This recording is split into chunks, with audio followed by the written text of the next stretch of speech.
Ciao ragazzi, buon inizio settimana. Non so il vostro, ma il mio è sempre turbolento.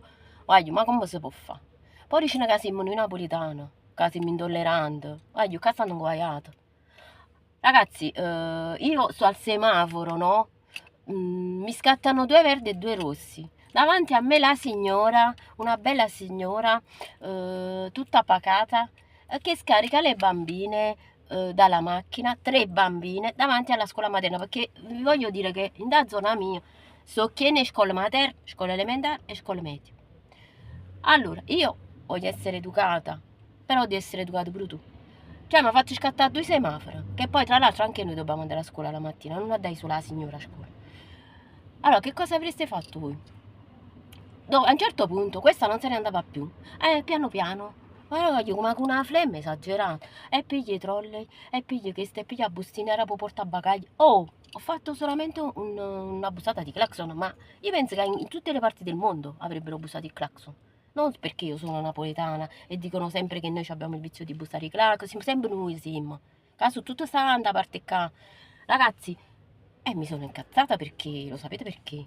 Io non mi incazzo di solito subito, io perdo la mia tolleranza nel momento in cui vedo la maleducazione, voglio fatelo pure voi, perché la gente sa imparare.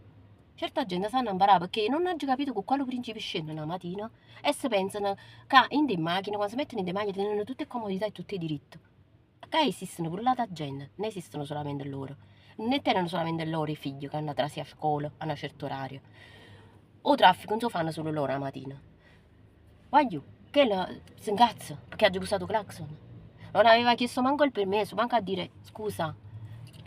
Niente. Che modi sono? Che modi sono col clacson? Sono bambine, sono piccole, sto andando a scuola, non vedi? No, voglio, non avete idea di quello che gli ho detto. Non sto qui a dire perché veramente sarebbe troppo lungo. Comunque la signora se l'è cavata bene, sempre perché io sto in macchina. E quindi ho dovuto urlare, glieli ho detti di tutti i colori, ma ho dovuto urlare e se ne è scesa una volta voce stamattina. Ma è stata fortunata perché stavo guidando, stavo in traffico. O se no gliele dicevo da vicino quattro. Gliene dicevo quattro da vicino alla signora. Comunque mi ha sentito. No, la gente sta andando a imparare giù. Io dico che non bisogna sempre arrabbiarsi.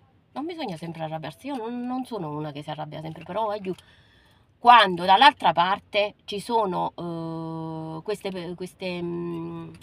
modi di fare che ti creano veramente la regina dell'universo che esiste solo tu qua faccia la terra, allora voglio capire malamente. Ragazzi, reagite.